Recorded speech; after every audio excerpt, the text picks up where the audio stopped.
Outdoor adventure won't wait for engine problems. Things like hard starts, rough performance, and lost fuel economy are often caused by fuel gum and varnish buildup. Seafoam can help your engine run better and last longer. Simply pour a can in your gas tank. Hunters and anglers rely on Seafoam to keep their engines running the way it should the entire season. Pick up a can of Seafoam today at your local auto parts store or visit seafoamworks.com to learn more. There's nothing like snook hook sets at dawn or catching a tarpon in the moonlight. Find your next fishing trip made easy on fishingbooker.com and experience the magic of the Sunshine State or any other destination on your fishing bucket list. Book a blue water adventure in search of sailfish or go snapper fishing with the kids. With over 6,000 captains and trips to choose from, planning your next one just got a whole lot easier. Download the Fishing Booker app on the Google Play or App Store or visit them online at fishingbooker.com to book your trip today.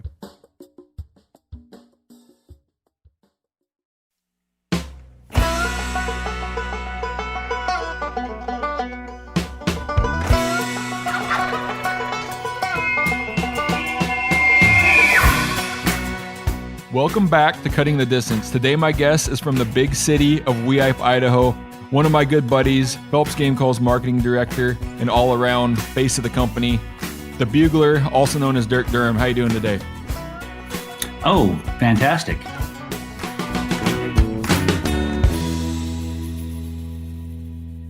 We are, 5 days away from September? 6 days? Yeah.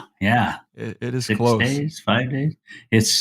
I kind of quit counting at this point. Everything's a blur. I wake up disoriented and discombobulated and trying to figure out, is this today the day? Oh, good. I got more time to pack. Yeah, we're getting close. So just like any other Cutting the Distance episode, we're going to take a few questions from the listeners. If you have any questions of your own, make sure to reach out to us at ctd@phelpsgamecalls.com. So we're going to jump into the first listener question. How long will you work a bull before changing tactics? I think it's kind of different on every single one of them. I get this gut feeling, and I think the gut feeling I have is just from lots of reps in the elk woods. So for new hunters, it's kind of hard to know and hard to gauge that. But usually, as I'm working a bull, if things aren't happening and I need to move up or need to get closer, then something inside me says, "Let's go." But if you want to break that down a little bit and evaluate it, I would say when things start slowing down, let's say you've been calling to this bull and things are escalating good. He's getting wound up. He's coming closer, and then things kind of slow down and he quits calling so much. Maybe the frequency of his calling or maybe the intensity of his calls just, he's taken it down a notch. Like he's starting to second guess maybe his ability to fight, or steal the ladies from you, if you will. And it's usually at that time I'm going to switch things up, change things up. A lot of times I'll just, if things start slowing down and he's kind of locked up, and if he's not too, if he's still 100, 200 yards out, I'm moving. I'm on the move, right?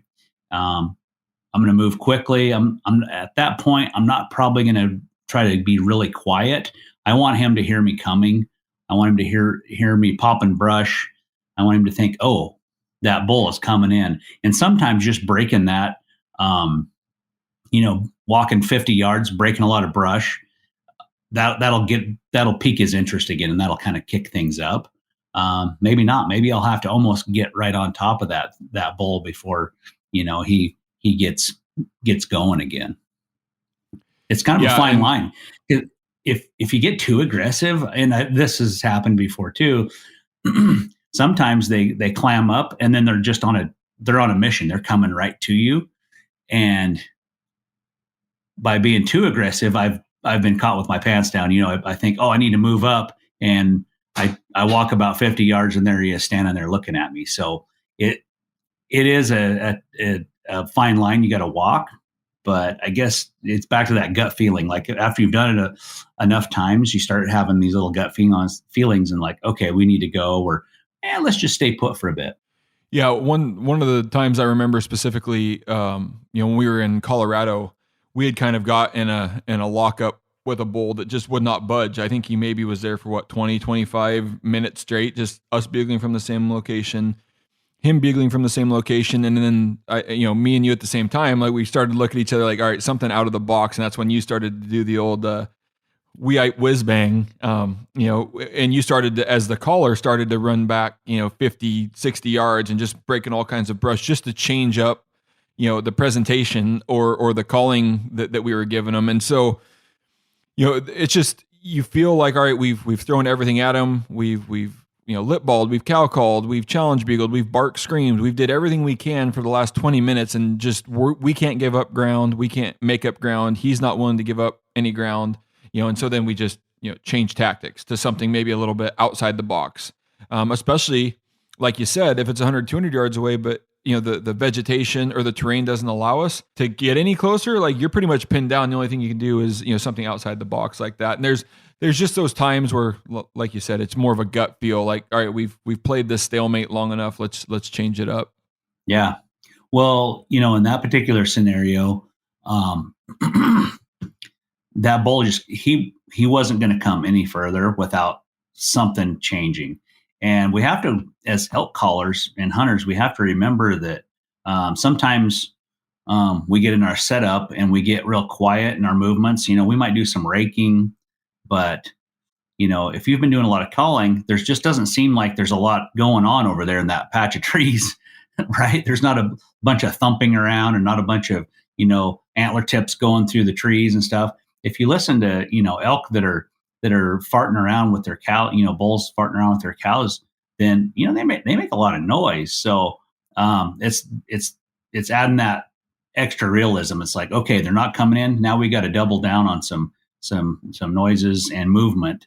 So like you said, I ran back, I faded back like 100 yards and I can continue to call. If anything, I escalated my calling. Like a bull was following a naughty cow that wanted to get away, or maybe she was starting to like, oh man, she's an estrus. So I was, staying with her, and then I'd circle around, break a lot of brush. I threw rocks, made as much noise as I could, but then I come right back up to the shooter, but then I kind of faded back again. Just painting that picture in that bull's mind's eye that, man, there's really something going on there. And I was hoping as I faded back again, he'd want to come up and take a sniff, like I'm going to go and see if I can see something, or maybe, I'll be able to smell something, where those elk have been. And maybe maybe there is a cow that's in estrus and I'm just going to go fight that other guy, so those are the kind of things we want to paint in those bulls' mind's eye. Yep. And I'll add one more little piece to this is a lot of times, how long can we sit there?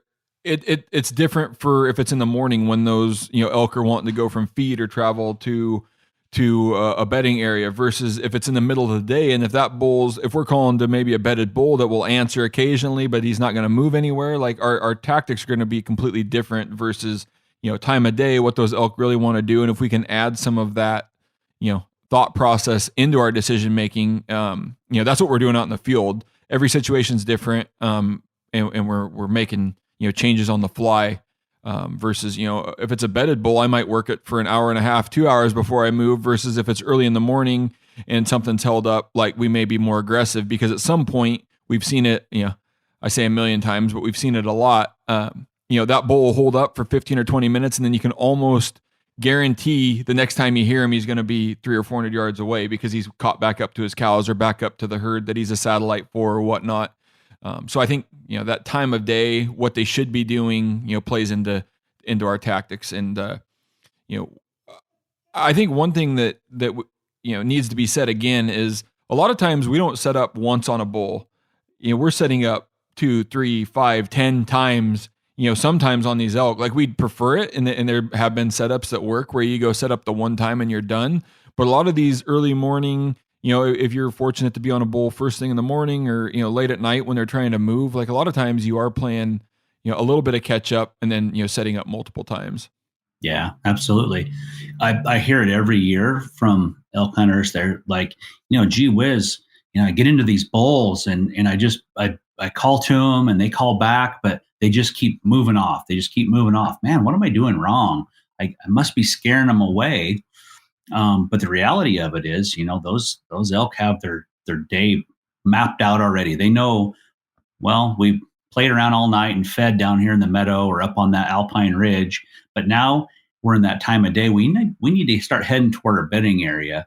And you didn't do anything wrong. Those elk just want to go and get in their bed because they've been up all night. They want to go lay down. It's in a nice, cool place. It's very secure. And a lot of times those bulls feel a lot more confident in defending those cows once they get in that bedding area, because I think there's a little strategy too on where a lot of times where these elk bed, it's a very defensible place. And if you just give up and say, shoot, those, he don't like my calling, I guess we'll go back and make some breakfast burritos at the at camp, then that's a big mistake. You just got to stay on them. You just kind of got to dog them for a while. And sometimes you have to really pay attention to that wind as you're following those elk to their bedding area, because at some point that wind's going to switch, right? Typically they're going to be traveling with that wind in their nose. And as let's say they're heading up the mountain to their bedding area, they're traveling with that wind in their nose. As they approach that bedding area, a lot of times now we're getting a lot more sunlight on the hillside, and that's about the time the old thermals switch. And if you're right behind them and you get caught in that thermal switch and the wind starts blowing up to them, it's a game over deal. So sometimes, as that time gets close, I'm always monitoring, where's the sunlight hitting the slope. And as we start approaching the time where I think the hillside's going to get warmed up and those thermals are going to start rising, then I'll break away and completely spin off in parallel. I may be a finger ridge away, 100 or 200, 300 yards away, just to make sure I keep that wind in my favor. I don't think that can be talked about enough. Just obeying that wind to the point that if it cause you to hike a lot of extra miles in a day, it's worth it. Because if you foul them up with the wind, it's 99% of the time it's over. So you can't take it for granted.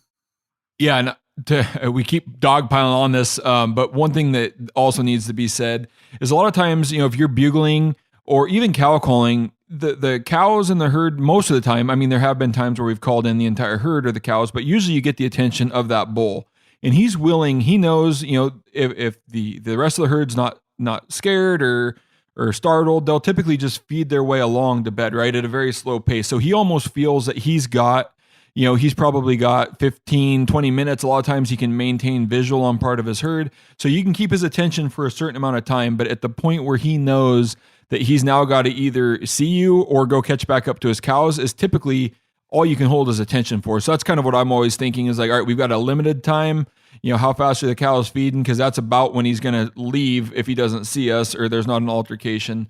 And so that's maybe why I feel like we're a little more aggressive. Like, all right, we've got him here, but you can only do what the terrain vegetation allows. But yeah, there's a lot of things that go into how long we'll work a bull before we're going to change tactics. And we can give our best cookie cutter examples, but at the same time, there's so many other factors out in the woods that play into this. How well can you move? Are there other bulls bugling? If that herd bull or satellite bull, if there's other bulls around, they're going to be quicker to leave or quicker to catch back up to the herd. All of that's going to play in.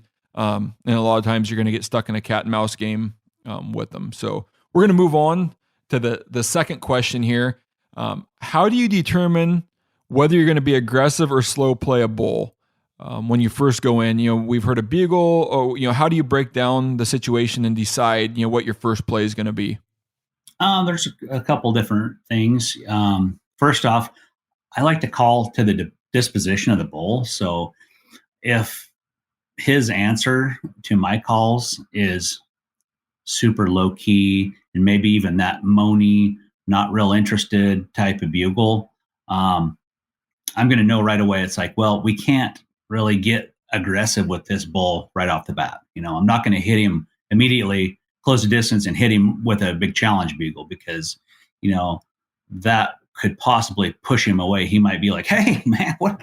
I'm just saying hi over here. I don't want to fight anybody. So I want to kind of slow play that bull and just keep contact. He'll bugle. I'll wait a while.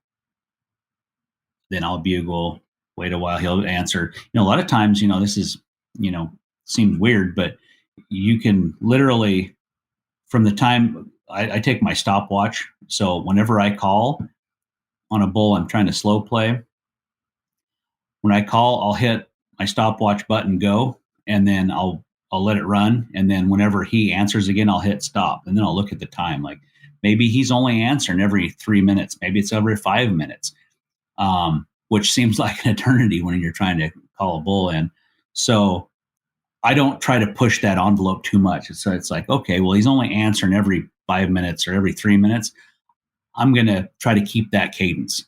So I'll wait that distance, that length of time before I call again. And I won't try to escalate. I'll let him escalate. And when we're slow playing, I let him escalate, and it may take an hour. But why would I do that? Why wouldn't I just close the gap? Why wouldn't I just get tight, move up, locate him, figure out where he is on the mountain, make my notes on onX, make a waypoint on onX, and just go right to him.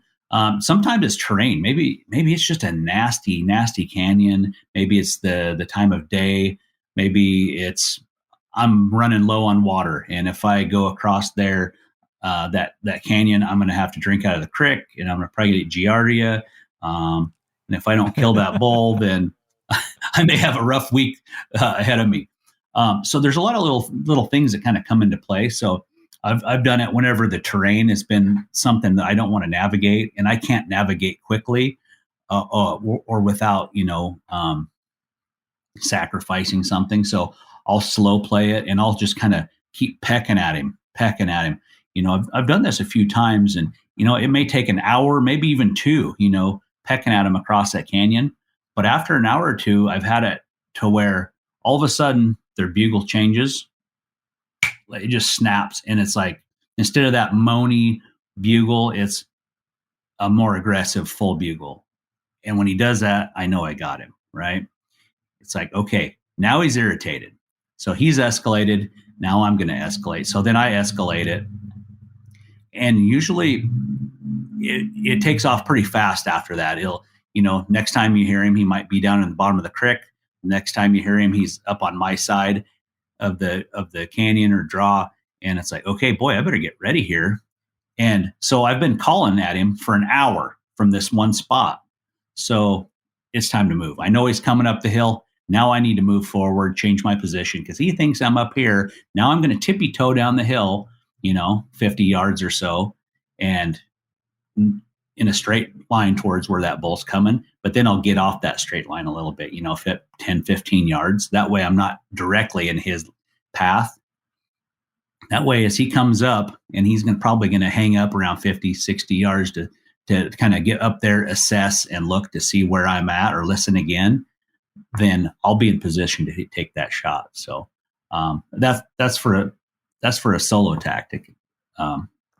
But let's say that bull is just answering. He sounds like, that was a slow play scenario. Let's say that bull's answering really well. He sounds pretty aggressive. He's answering quickly. He's bugled 4 times in about 3 minutes. I know I need to go. It's time to get aggressive. So I stop calling. It's time to close the gap, hike over there. I make my mark on onX. Okay, there's a little glade over there and a big rock outcropping, and then there's a thick timber patch. Sounds like he's in that timber patch. I make a waypoint on there, and then I start going. It's so invaluable in some of that really steep, nasty country, especially if there's a lot of timber. Sometimes you think, I think I'm getting close, and now you got 500 yards to go still. So then I push over there, get as close as I can without spooking him off, which is around 100, 150 yards away from where I think that bull is. Yeah, that's a great answer, and I'll add to it. I always just default to being aggressive unless the one chance where that bull, or the one instance where the bull, he doesn't really answer you. He just answers on his own and kind of in his own world. Will maybe slow play, but I always default to aggressive unless there's really good reason to do it another way. So once again, if you have questions of your own you want to submit here to me and my guests, please email us at ctd@phelpsgamecalls.com.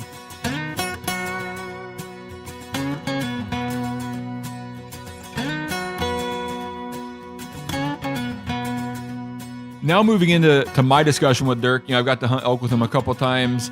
Learned a lot from him. We hunt a lot of the similar ways, the similar tactics. But we're going to kind of dive in a little bit to the way Dirk calls, kind of the scenarios, that we like to get ourselves into, and go from there. So before we get into that, what specific calls do you make the most while hunting? This is kind of my own question to you. I've got my own little list, but kind of curious, you may say I use them all, but I guess start at the call you maybe make the most, and then kind of go down the list as far as like what you're going to use the most in a season. I probably bugle the most out of all the calls in my vocabulary, if you will. And then cow calls, and I don't get super fancy with cow calls. I know there's a lot of information or a lot of different takes on what kind of cow calls to make, but I don't get super fancy. I do calf calls, cow calls, I do bugles. Again, a lot of times I try to mimic or call to that bull's disposition. So if he has kind of a wimpy sounding voice, I try to give him a wimpy sounding voice. If he's got a big jacked up bugle, I try to give him big jacked up bugles. When you say bugle, are you willing? You're not necessarily saying I'm only going to send location bugles until he answers. Like when you say bugles, it's like everything and anything's on the table. Everything from high pitch location bugles to full blown challenge bugles with grunts and chuckles to lip ball bugles. You're just basically going through and trying everything out until you can get a response. Yeah. So if I'm just locating, then I'll start out with that nice high pitch, quintessential, beautiful 3-note location bugle, the real long drawn out one. That's where I start with bugles. Before I even bugle, I'll probably give a few light cow calls, and then I'll give a little bit louder cow calls. And if I don't hear anything to that, then I'll rip a big, long location bugle. And then I wait, 2-3 minutes. If I haven't heard anything, cow call a couple times more, and then I'll do a full bugle where you start at the bottom end of the notes, go all the way to the top, back down, and then I'll add in a few chuckles or grunts at the end. And then I wait again, give a couple more cow calls, after about 4 or 5 minutes, a couple more cow calls. And if I don't hear anything, then it's time to pull out the big guns, right? That's when I do a lip ball. That's where you buzz your lips and you use your lips buzzing to add that real gravelly type tone to the bugle. And then I give some very aggressive grunts at the end. And that way I've got something that appeals to about any bull. Over the years, I've had bulls that like to bugle at a certain kind of bugle, whether it's just a long high note with no chuckles or grunts, or if they'll only bugle at me if I chuckle or grunt, or you've done everything, but until you give them one of those big nasty lip bulb type bugles, then they don't answer. But when they hear that, they're like, oh, something's going on. Must be a cow in heat up there. I'm going to go ahead and answer. And then now we've got a game to play. Yeah. Specific example, running back to I'm going to date myself a little, back 2011, I think, similar thing, like we're the sign on the ground showing up. We know there are elk in the area. And I think we do a bad job maybe as educators when we talk about these location bugles all the time. But in my opinion, the location bugle is just whatever bugle you need to make to get that, bull to give up his location. But back then I used to go through and, location bugle had to be your pretty 3-note, high tone bugle, no depth to it, no gravelly, growls, no grunts. And I was getting frustrated because, these bulls weren't answering. And then I pulled out what I consider my challenge bugle, gravelly, a lot of growl into it, deep grunts and chuckles. And instantly from the same position, probably trying for a half hour to get something to locate with multiple location bugles, that challenge bugle got them to pop off. So that's one thing, like Nowadays, I don't hesitate to throw everything out there. I'll do the pretty high note bugles. I've actually had a lot of success lately with, you kind of mentioned your lackadaisical moany bugles. Like I'll just bugle to what I consider like a mid-range tone and just kind of hold it. It's a real hollow sounding bugle. And sometimes they're more apt to answer that bugle versus a challenge. Some of the places we've been hunting, I seem to be hearing more bark screams and stuff. So we've been using the entire gamut to get those bulls to give up their location versus sticking with the atypical location bugle that isn't necessarily always going to do the trick. Yeah. Well, I mean, I'm sure there's a lot of fishermen in the audience. And if you go up to the stream and you throw in your MEPs, let's say you're lure fishing, you're not a fly fisherman, or maybe you are a fly fisherman. You throw on one type of fly or one type of lure, you toss it in there and you fish that hole for 30 minutes and not get a bite. You can literally change lures or change flies and have on the next cast have a fish on. And I feel it's the same way with elk bugles. You never know what kind of tones they're going to bite on.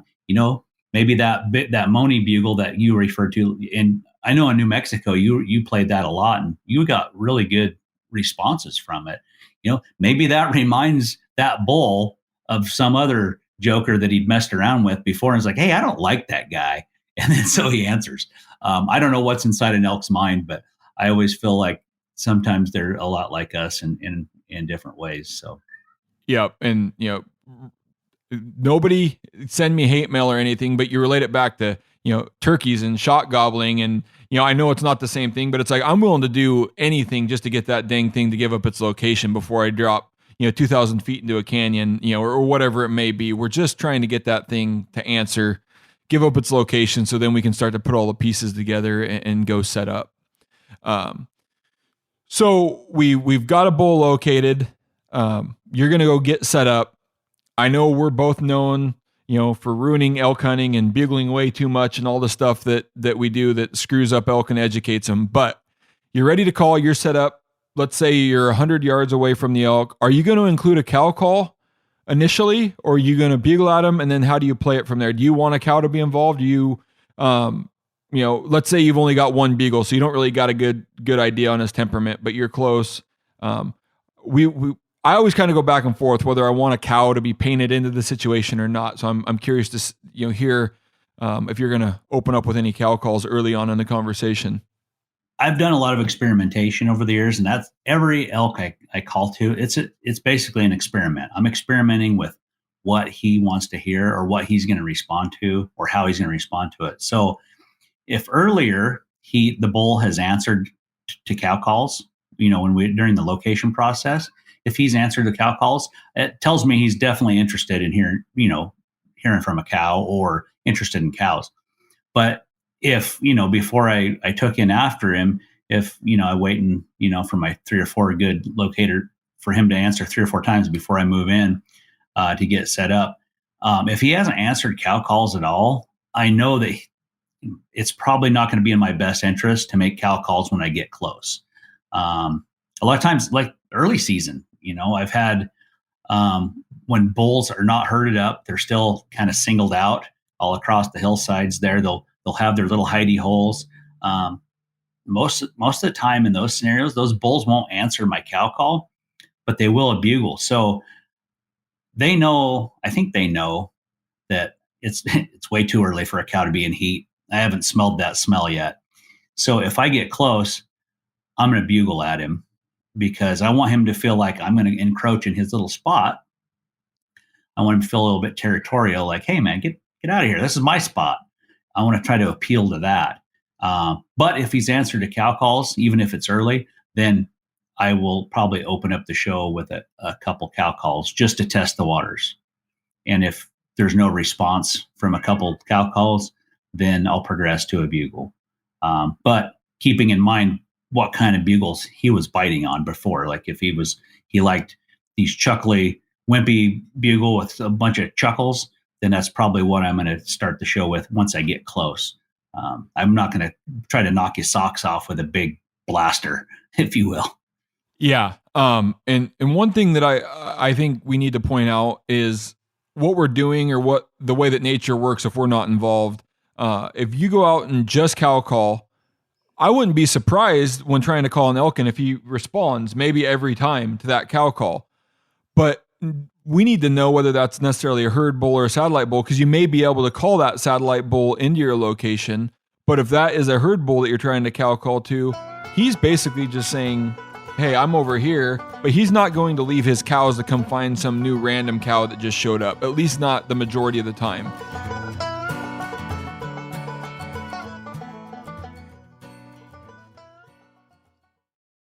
We've all seen plenty of gadgets and fads come and go, but here's one product that stood the test of time: Seafoam Motor Treatment. Lots of hunters and anglers know that Seafoam helps engines run better and last longer. It's really simple. When you pour it in your gas tank, Seafoam cleans harmful fuel deposits that cause engine problems. I'm talking common stuff like hard starts, rough engine performance, or lost fuel economy. Seafoam is an easy way to prevent or overcome these problems. Just pour a can in your gas tank and let it clean your fuel system. You probably know someone who has used a can of Seafoam to get their truck or boat going again. People everywhere rely on Seafoam to keep their trucks, boats, and small engines running the way that they should the entire season. Help your engine run better and last longer. Pick up a can of Seafoam today at your local auto parts store or visit seafoamworks.com to learn more. There's nothing like snook hook sets at dawn or catching a tarpon in the moonlight. Find your next fishing trip made easy on fishingbooker.com and experience the magic of the Sunshine State or any other destination on your fishing bucket list. Book a blue water adventure in search of sailfish or go snapper fishing with the kids. With over 6,000 captains and trips to choose from, planning your next one just got a whole lot easier. Download the Fishing Booker app on the Google Play or App Store or visit them online at fishingbooker.com to book your trip today.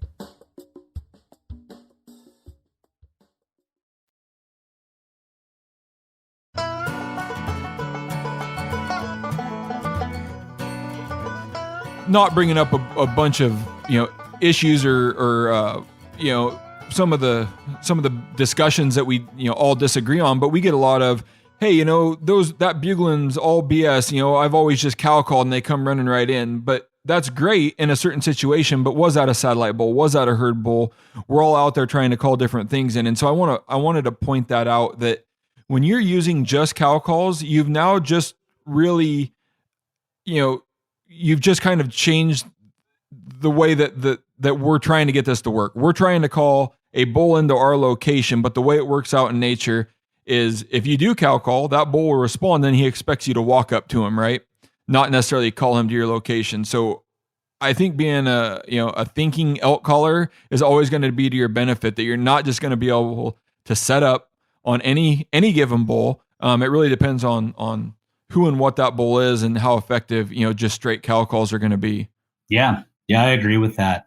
And just knowing the herd dynamics in the area you're hunting. There's New Mexico, for instance, last year, we saw like hardly any cows, right? There was virtually no cows on the landscape. We heard more bugles than we saw cows, for sure, like different bulls. So in theory, you would think, man, cow calls are going to work like a magical flute here. But I didn't really have that happen for me. A lot of the bulls didn't care at all if I blew a cow call. They weren't that interested. They were all about a bugle. So you just have to be ready. Don't get stuck with a predisposition idea, I guess, in your head. Like, oh, people say this or people say that. Just, experiment with it, play with it, try to understand your elk that you're calling to. And then one other thing to think about, cows, a lot of times they're like women, right? They don't want any competition. You have a group of wives out having cocktails somewhere, and a couple of husbands standing there. And then if some new hot little thing walks in, immediately they're on edge, right? They're like, hey, who's that? Should we get her out of here? Come on, let's go. I think it's time to leave, right? I think cows are a lot like that. They have their little clique. They know who's who. They don't want any new interlopers in there trying to steal their man. Dirk, that's dangerous territory, comparing your wife and her groups of friends to a group of cows, but Hopefully they won't listen to this one. I know, right? My wife, I think she's within earshot here in the house, so I'm hoping gotcha. I'm not a dead man when I get off here. So my next question for you, I would always prefer to see the elk that we're going to go to try to call in. Like, I want to know, even, people can talk about horn size, body size, maturity, dominance is mainly what I'm looking for, but I want to know how dominant that herd bull is, how many cows he has, are there satellite bulls hanging around, like anything that we can get out of visually looking at these elks to our advantage. But one situation I find myself in year after year is you're walking along, maybe above a patch of timber or in a canyon, and you locate a bull. We don't get all of those cues that we got when we were able to see him across the canyon, right? We now have no idea if a 2.5-year-old satellite bull answered us. We don't have an idea, we don't know if it's a 5.5-year-old satellite bull. We don't know if it's a herd bull with a bunch of satellites around it. All we know, to some effect, I should take that back. A lot of times you can get a little bit from his bugle, but the majority of the time you go in a little bit blind, right? Because, we've called in some great bulls that sound wimpy, and we've had some wimpy bulls, horn and body wise, that have sounded like monsters. So when you get that bugle, like, what are your assumptions? Is there a safe play? Do you go with like a default aggressive play? Like, what are your assumptions when you hear that bugle, and then how are you going to approach? Well, my first thought that crosses my head as soon as I hear a bugle is like, okay, what's the wind doing? So assess the wind. Yep. Then I assess the topography. What's it going to take for me to get close to that elk? And then as I'm thinking all this in my head, then I'm trying to like focus where I've heard him, and then I'm going to try to locate again. But I guess it's maybe the way he's answered the tone, the tone he's answered in, rather than how it sounds. Maybe he's a squeaker, but man, he sounds like a really mad squeaker, or he's a big growly thing that doesn't have any high pitch at all to his voice. Typically, I'm going to envision a mature age class bull with a very, very, broken up, worn out bugle, right? I'm going to picture that, but I'm just going to kind of go default back to that call of that disposition of the bull, because I've had some bulls that sounded wimpy when you first start calling to them, to flip the switch, and then now they sound like Godzilla, right? So it's like almost like they play possum a little bit sometimes. So I just kind of try to assess how they sound. I don't want to try to sound too much bigger, and I try to play it by that. But I typically, like, it's an aggressive move though. Once I've got them pinpointed, we're going to get aggressive. We're going to get close. We're not going to get, now when I say aggressive, we're not going to say reckless. We're not going to throw caution to the wind and say, oh, we'll get over there at all costs, the wind be damned. We're going to make sure we follow the wind and make sure that we don't make any mistakes as far as that goes. And we want to get close as we can, quick as we can, closing that gap. One thing, they're all different. Some bulls you follow them from first light till middle of the day, before you ever even get close to them, just because of terrain features or whatever, or maybe just the way the herd's moving. It's not, those New Mexico bulls, shoot, those things that move 4 miles in a morning, and you're just on their heels the whole time, just trying to keep up. Whereas some of the Pacific Northwest stuff, where it's big, heavy timber and stuff, they're not moving quite as far, but you may have to spend half the day climbing across the canyon to them, or maybe they're on your side and you can move up quickly. Just every scenario is so different, but I'm just going to assess what they sound like and then try to tailor my calling to how they sound. Yeah. And one thing, on that situation where you've located a bull through audible, you bugled or you didn't bugle, but you hear them bugle. One thing that I really like to do before we put our plan together is hear multiple bugles, right? I want to just, and I'm not good at it because I'm the most impatient hunter ever, but I found, as time goes on, being able to hear multiple bugles from that bull is giving us some sort of indication, like, is he moving in a direction? Is he sitting still? Do we need to change where we thought we were going to go? Versus if we, make an aggressive play or we take off, and we don't get to hear him bugle again, did we just miss him by 15 minutes? Did we just miss him by, a quarter mile of where we needed to be when we got down there because he's now off in a distance? So a lot of times, ideally, we don't poke at him too much, but we really want to hear that additional bugle from a long ways away, because maybe, especially if we located and gave up our position and he bugles, he may be coming already. Or we located and he answers, he may be going away. And so, without being able to see what's going on, I really like to know what his plan is, and to get a second or a third or fourth bugle, whatever it may be, gives us at least some additional information versus, one bugle is kind of unfortunate because all we really know is that we've got an elk down there, or a bull down there, really. We don't know what's going on. We can't make any indicator, or guesses whether he's got cows, any of that. So multiple bugles is always great. And then similar to you, the very first thing I do, and I think my grandpa would be pissed that this is the first thing I do, but you pull out your fancy smartphone out of your pocket as soon as you hear a bull bugle, rather than, figure an idea out. You're instantly looking at topo. Like, if that bull's there, like, what are my, routes to get there? Similar to you, what's the wind doing? Where would he potentially go from here? So yeah, I want to hear multiple bugles. I'm going to get out, some mapping software, figure out how I'm going to get there. And then, typically based on the wind and time of day, plan our approach. Yeah, I agree. I couldn't agree more. Back in the day, before we had GPSs, we carried those, and especially in areas you'd never hunted before, you'd hear a bull a few times over there, and you'd get over there and you'd be like, well, I can't turn him up. I guess he got out of the mood or he just quit bugling. But with these smartphones now and our mapping, you can look at topography and you're like, oh, well, there's a saddle right there. He walked right over through that saddle, I'll bet. You walk over there, bam. He's bugling his head off. You just couldn't hear him. I wish I had a lot of those back in the early days. I think I really messed up by like, well, he ain't here. I guess we'll go somewhere else. Dang it.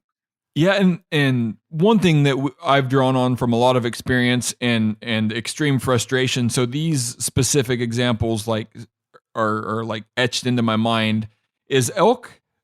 For one reason or another, they're very good at sensing pressure and being quiet when needed. So I can remember, multiple times where we've got a bull going pretty good, but maybe it's a mile away, and we've got a pretty good, trek to get there, down across the canyon, up through some brush, whatever it may be.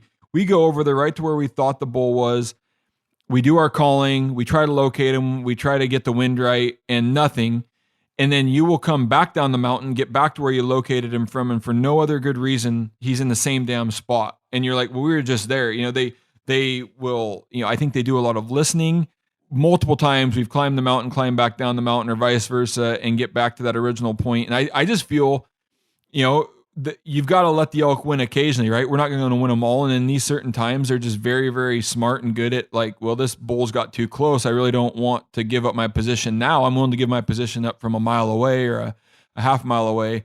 Some of those, are just, that's just what you're dealing with as an educated elk, and they don't get old from, doing everything wrong all the time. Yeah. And there's been often times where I've been calling to a bull a lot and he's been calling back. And then for whatever reason, he just clams up. And you're like, it just went from 100 miles an hour to like 0 just within a couple minutes. And you're like, what happened? And, everything's good. The wind is good. He can't see us. Why did he be quiet? And rather than like, well, he must have figured us out and like packing up camp and leaving. A lot of time, the last few years, I've been just kind of just sitting down like, hey, let's just sit down here and take a break. Let's have some snacks, have some water, kick our feet back, catch our breath, and sit down for maybe an hour. And especially if the bulls are, he's, a couple hundred yards away, we'd gotten pretty close to him.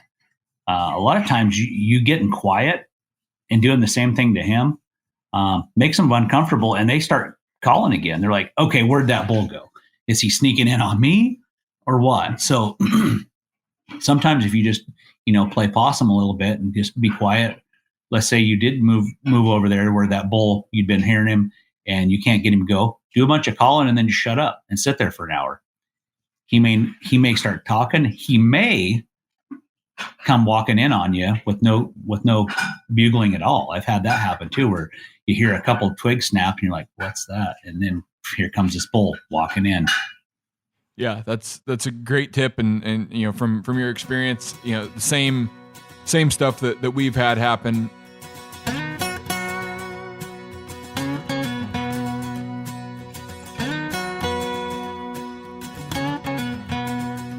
So, if you could leave the listeners with one golden nugget that may help them, what would it be? This year elk hunting. Practice on your elk calls, right? Of course, you don't have to sound perfect. Like the perfect guy, like all your favorite guys on YouTube or whatever.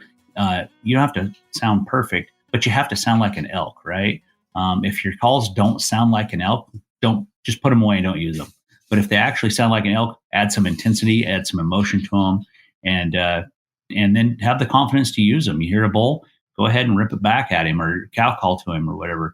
But don't pigeonhole yourself with just one type of calling. Don't just lean 100% on cow calls. I don't think you should lean 100% on bugles. I think it's like a very use a balanced approach, a little bit of both. Whatever the bull likes, give him more of those, and you'll have success. Great tip. Really appreciate it. So we're going to roll this into a part 2. And in part 2, we're going to cover setting up on elk. So there's a lot we talk about calling on here all the time. We're going to talk about the specific setup, whether you're going to call a bull downhill or uphill, what's your preference. We're going to talk about strategies such as calling in, a young satellite bull versus a mature satellite bull versus a herd bull, and how some of our tactics are going to change. And then, even adapting during a hunt. We got a very prescriptive calling method, but, similar to last year in New Mexico, we started to get our butt kicked and we had to adapt a little bit. And, it was one of the more frustrating hunts. So join in for part 2, and we're going to touch on these next subjects in that podcast.